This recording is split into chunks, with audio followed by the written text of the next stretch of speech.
We firstly use the establishing shot in order to set the location for our action, and you can see that the title says Siberia, so it's quite an unusual location and the audience will be intrigued a lot.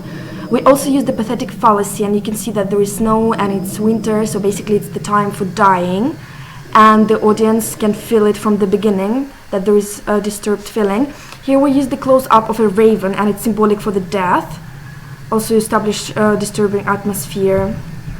Later on, we established the close-up of the X in blood, and it's also really scary, and it's also a lexical sign for the death. Then we used POV shot, and that helped us to hide the antagonist identity. We also used the diegetic sound of breathing, and that created tension and really scary atmosphere and disturbed mood.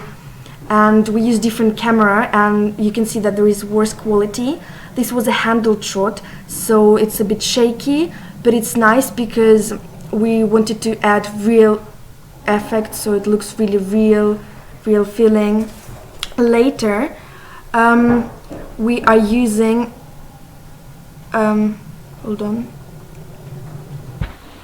Later we're using a close-up of the feet of the protagonist, and you can see that it's boots, black boots, and it's quite masculine, so you can't really identify whether the antagonist is female or male. And that also helped us to hide the identity again, so the audience is unaware who is it. Then we used the long shot of the antagonist again from the back, so the audience cannot understand who is it. You can see that antagonist is wounded, so it helped to intrigue the audience and create a little puzzle of what is going on. Then we used fade because there is change in location, and then we used a long shot of their protagonist's office. You can see that there is little written London, so it's the change in location. Then we used a close-up of the alcohol, and you can see that it's whiskey, quite manly and masculine. Then again, back to the long shot that helps to create continuity. The protagonist is drinking. You can see that he's really stressed, that representation of social groups. We can see that the protagonist takes high place in hierarchy because he drinks high liquids. Then we used close-up of the protagonist thinking. We can see also the ring on his finger. It suggests that he's married and has family, but we can suggest that he has different problems because he's not with the family but in his office working, and he's really stressed. Next shot is mid shot, and we use different angle than in the storyboard because the mise-en-scene is quite rich, because you can see a desk on the background with different notes, and that's quite interesting. We can see that the protagonist is smoking, and we intended to create this portrayal of masculine. Then the close-up back to the location with the antagonist on the phone, so we can see that it's continuing editing. Their antagonist is calling someone, that also intrigue for the audience. Then back to the protagonist smoking, the portrayal of really masculine and manly and solid character. Then we can see the close-up and their phone ringing, so we can see that already there is a connection between two actions, parallel actions. Their protagonist takes their phone and answers. Then there is a dialogue going on between antagonist and protagonist. So we created bridge sound as well, and it's quite long shot because it helps the audience to focus on their facial expressions of their protagonist. Then back to the antagonist, and we can see that we can't see the face of the antagonist because we tried to hide the identity. We also changed the hat, stereotypical girlish hat, to the cap, because cap symbolizes masculinity and youth and strength, and this is relative to our antagonist's character. And well, now I think the audience can understand that it's female antagonist, and they will be quite surprised.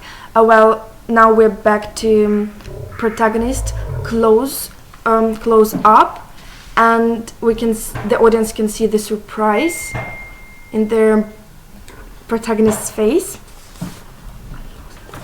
Then we also can hear the conversation between their between the two characters, and there's a really complex plot is going on because there is a reference to the past, and the audience can be really intrigued because they're talking about something they know, but the audience is not aware of it, and so it creates a puzzle and enigma, and that's really, really interesting, and that's what we intended to do, and I think we got it really well. And the antagonist talks about the game in the past, and that's again reference to the prehistory, so I think it is quite interesting. We also used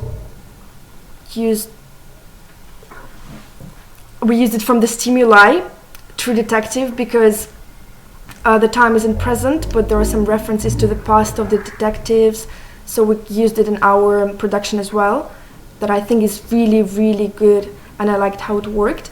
So also we can see that the antagonist is dressed in really dark colors, that represents her dark side, dark intentions such as crimes, and it also quite masculine, and compared to the protagonist when he wears a white t-shirt.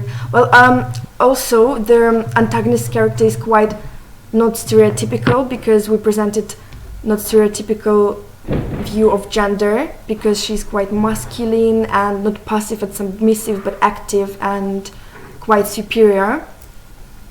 And here my titles begins. We used fade again because it's the change to the action. So the credit starts with the fast motion. Well, now it's not fast, but slow motion. It starts with a fast motion through the forest.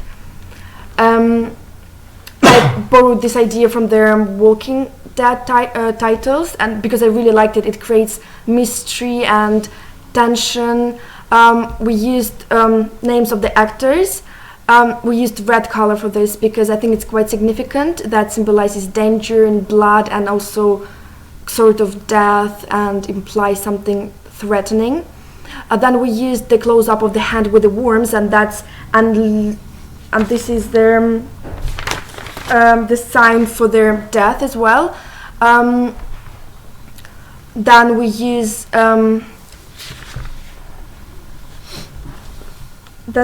the close-up of the body. We can see that it's male, so we suggest that antagonist killed it. So the antagonist again is superior over males. Then we use the close-up of their forest that is really mysterious. Then the close-up of the hand, and with the blood, and it sets the disturbing atmosphere, and also suggests that there is death. Takes a huge place in our production.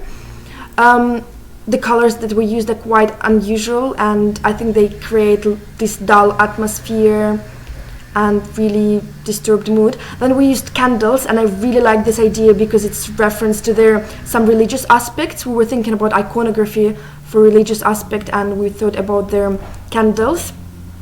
So you can see that there are a lot of candles, and the audience will be quite intrigued about the thought about the mysterious religious cult. We also used the blown of the wind because it looks really effective. Fading might symbolize some dying. Then we used the shot with their antagonist in the fire and the forest, and I really like this idea that I borrowed from the True Detective.